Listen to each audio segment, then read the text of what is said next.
ini luar biasa kalau masalah makan-makan semangat.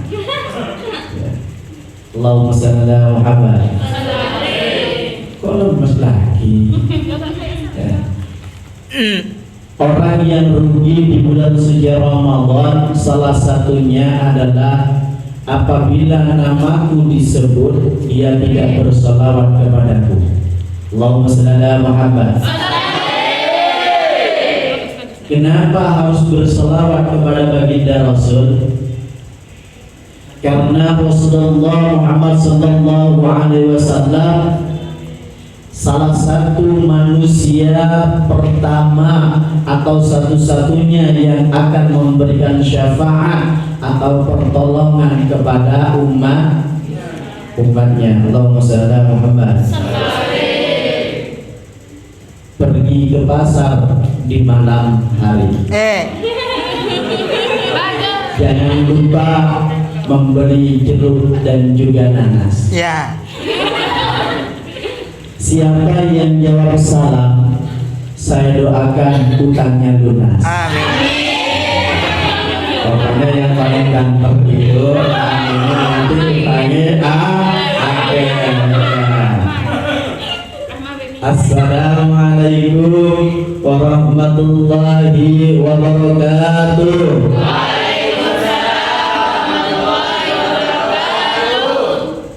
Pergi ke hutan di waktu malam.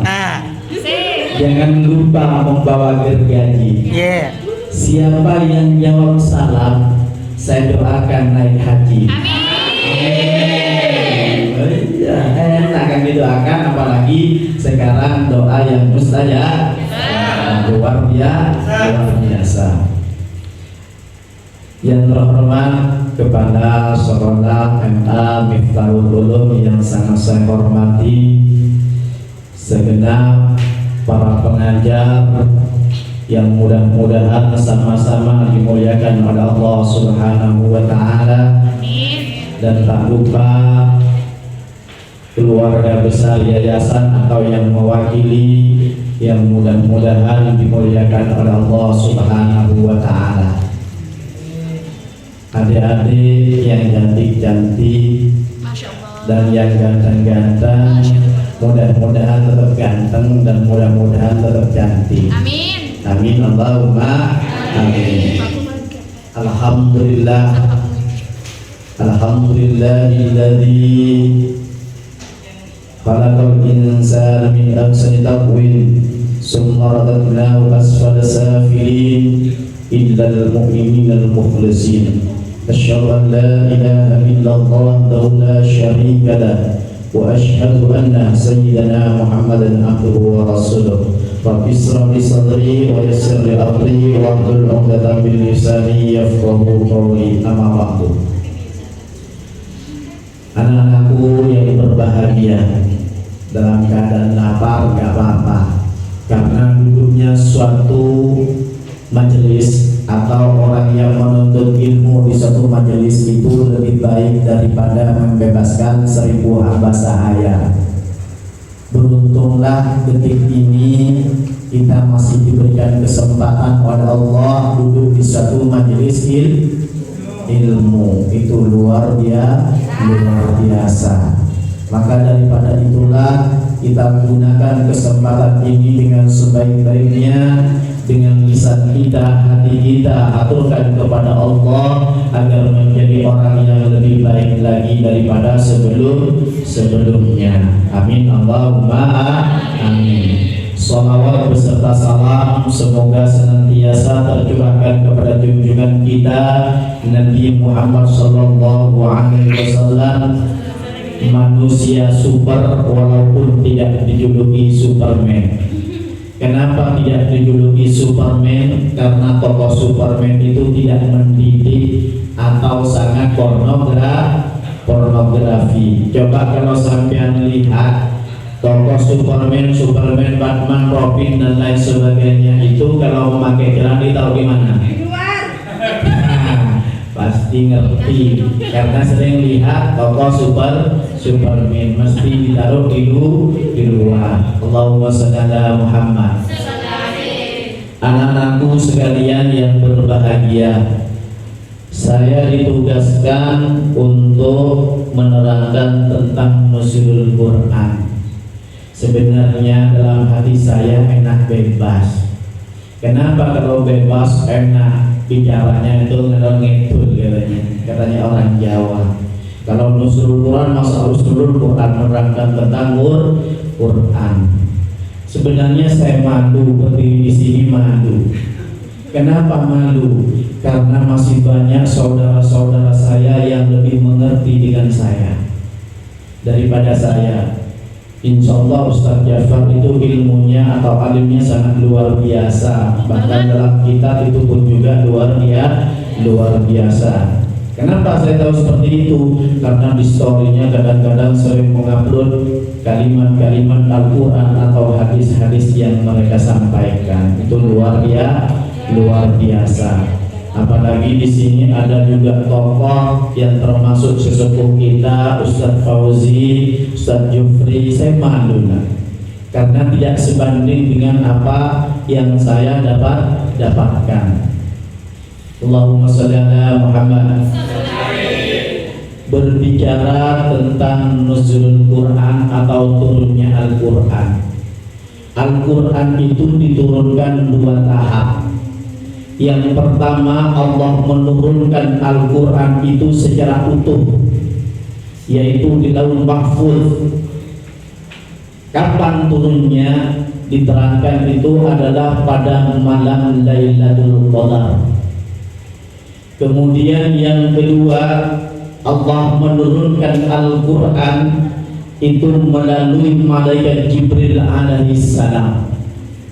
Di saat itu Rasulullah Muhammad SAW sedang berada di gua untuk menyendiri, menghilangkan hingar bingar dari kaum musyrikin pada saat itu. Ketika didatangi oleh malaikat Jibril, dituntun untuk membaca Iqra bismi rabbikal ladzi khalaq.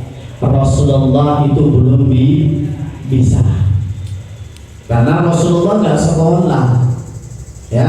Beda dengan kalian ada MI, ada MTS, ada MA, tentunya bisa baca Quran. Rasulullah pada saat itu belum bisa baca Quran. Setelah mendapatkan turunnya Al-Quran itu, Rasulullah gelisah, pulang ke rumahnya, minta kepada Siti Khadijah, wahai istriku yang cantik jelita.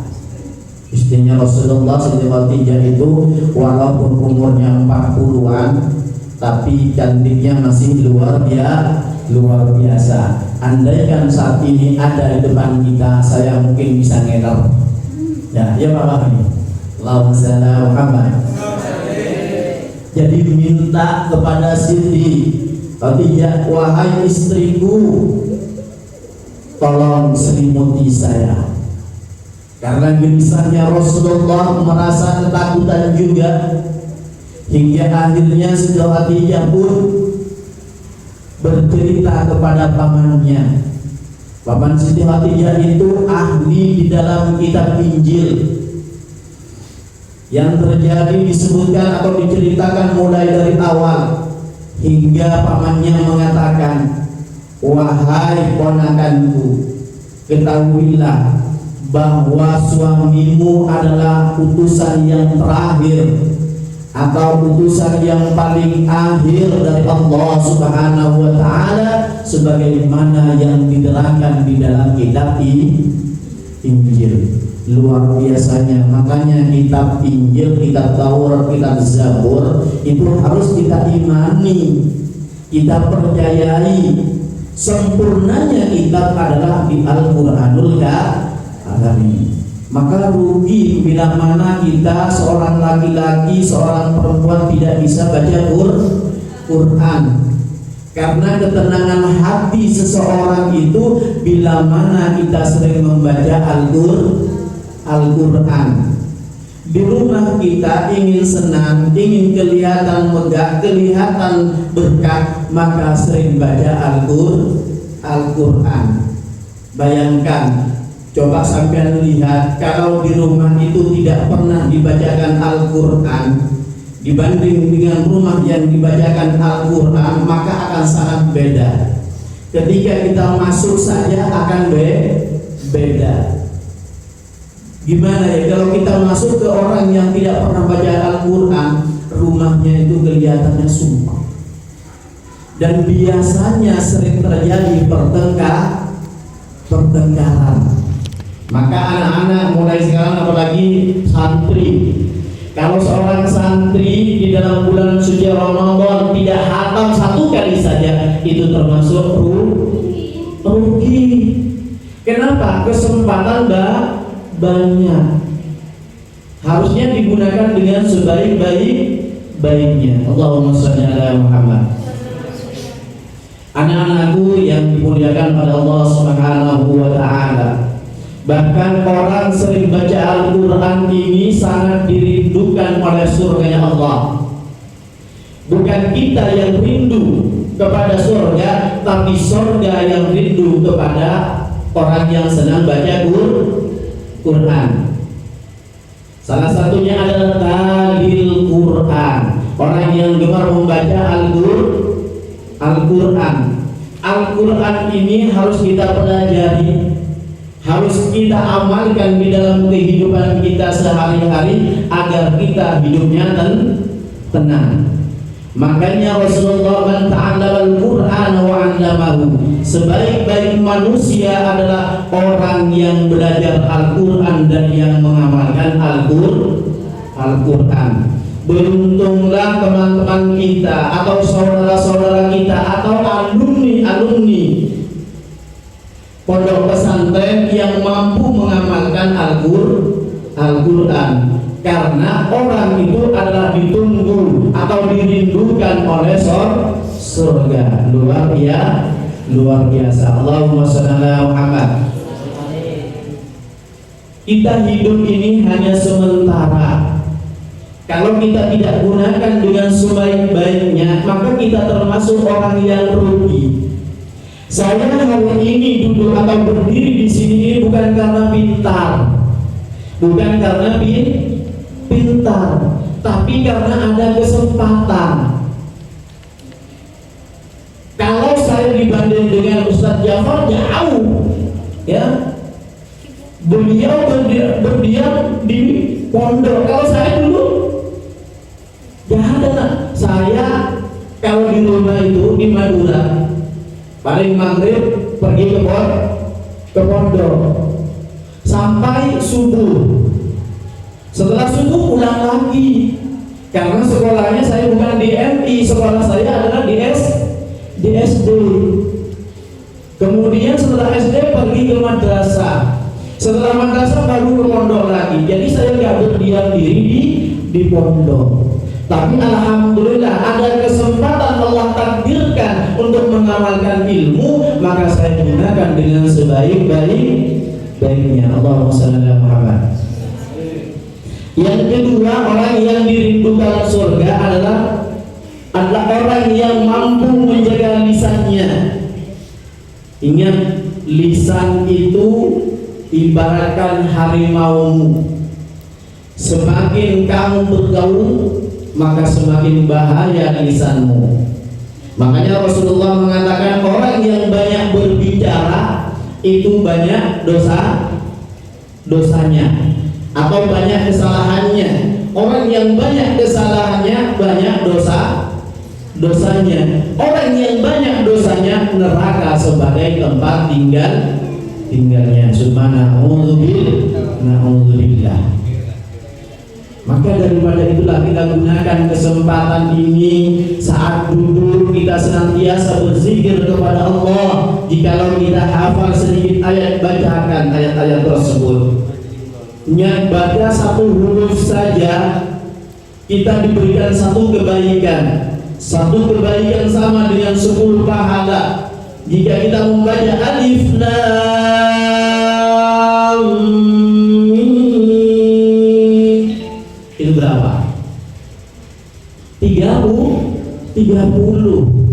Makanya kalau kita hanya 30 bangunnya siang, rugi. Di bulan suci Ramadan semuanya, segala amal ibadah kita dilipat gandakan oleh Allah. Kalian tadarus mana atau tidak? Tadarusan. Sampai juz berapa? Ya. Tadarusan apa, cuma makan kuenya saja? Tuh banyak yang mengatakan dari mana? Tadarus.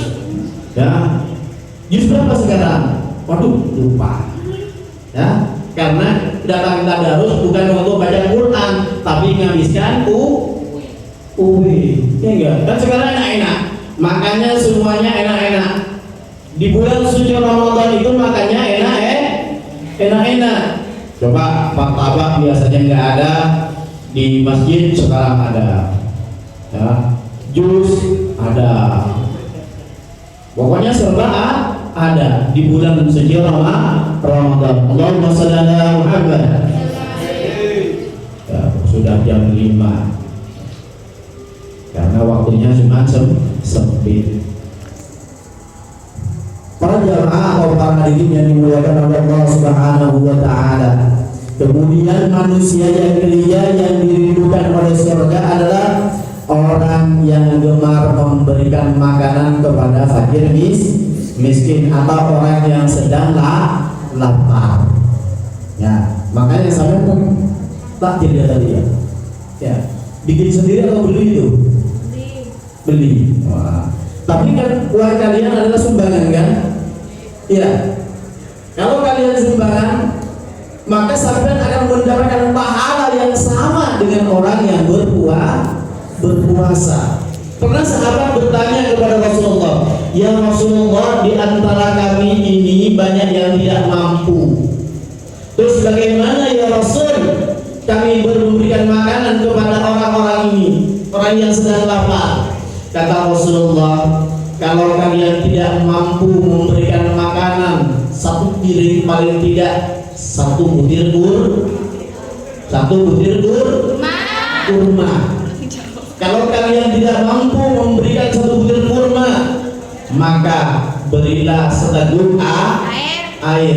Kalau kamu tidak mampu memberikan seteguk air, walaupun hanya seteguk susu. Ngerti susu? Susu ngerti. Ya.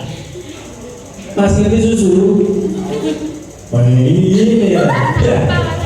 Walaupun hanya seteguk susu, tapi menghilangkan dahaga orang yang berpuasa, maka dia akan mendapatkan pahala yang sama dengan orang yang berpuasa. Yang berpuasa. Allahumma shalli ala Muhammad. Yang keempat, orang yang dirindukan oleh surga adalah orang yang istiqomah berpuasa di bulan Ramadan. Sekarang banyak orang berpuasa di bulan suci Ramadan, dia mendengar ya bahwa hari ini puasa. Dia melihat kalau saat ini saudara-saudaranya berpuasa, tapi terkadang dengan bangganya mereka memamerkan makanan. Makanya sekarang banyak manusia gentayangan. Coba dilihat kalau sampean lewat dengan laut, yang dilihat apanya sekarang? Yang dilihat sama sampean apanya? Kakinya, tapi badannya nggak ada sekarang ini. Nggak ada. Makanya manusia banyak yang gentayangan. Allahumma shalli ala Muhammad. Tentang keutamaan nuzul Quran ini banyak yang dijelaskan. Makanya jujur saya ini paling senang materi itu bebas. Ya. Keutamaan malam nuzul Quran adalah yang pertama, diturunkannya Al-Qur'anul Karim. Pada saat itu ada orang yang beribadah 80 tahun. Dia tidak pernah melakukan kemaksiatan kepada Allah. Selalu senantiasa lisannya membaca Al-Quran, bersolawat, berzikir kepada Allah. Maka daripada itulah banyak orang yang iri dengan orang ini.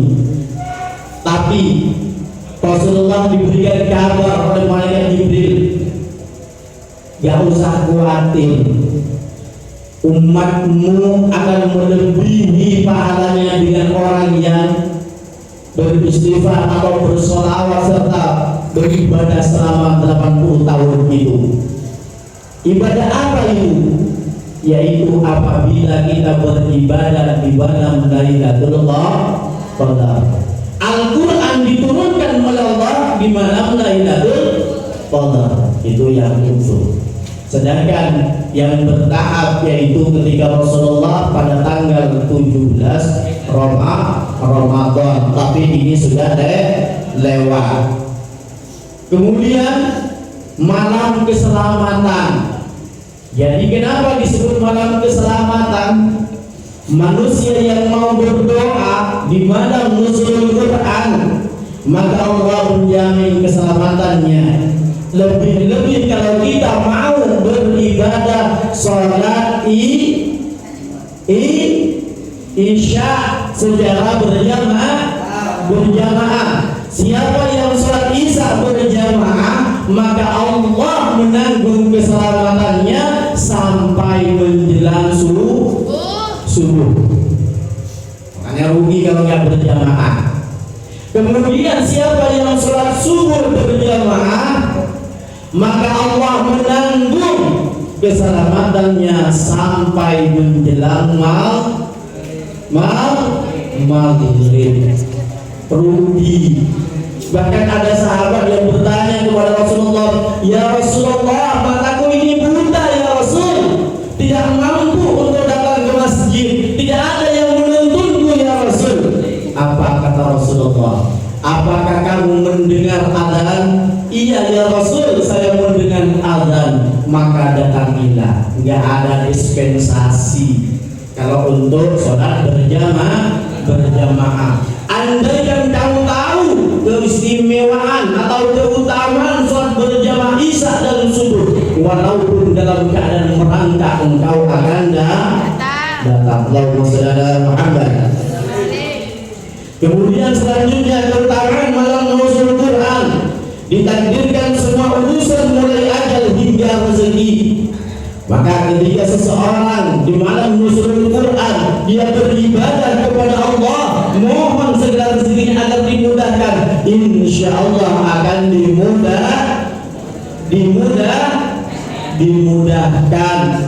Makanya ada saya dari guru saya, "Ustaz, kalau di bulan April ini rezekinya sampean lancar, maka insya Allah di tahun ini insya Allah akan lancar."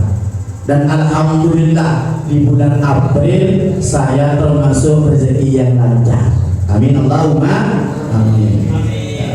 Kemudian selanjutnya keutamaan malam nuzul Quran adalah malaikat datang atau turun ke bumi melihat orang yang ibadah di masjid, di mushola ataupun di rumah, yang senantiasa beristighfar kepada Allah Subhanahu wa taala, memohonkan ampunan agar dosanya diampuni.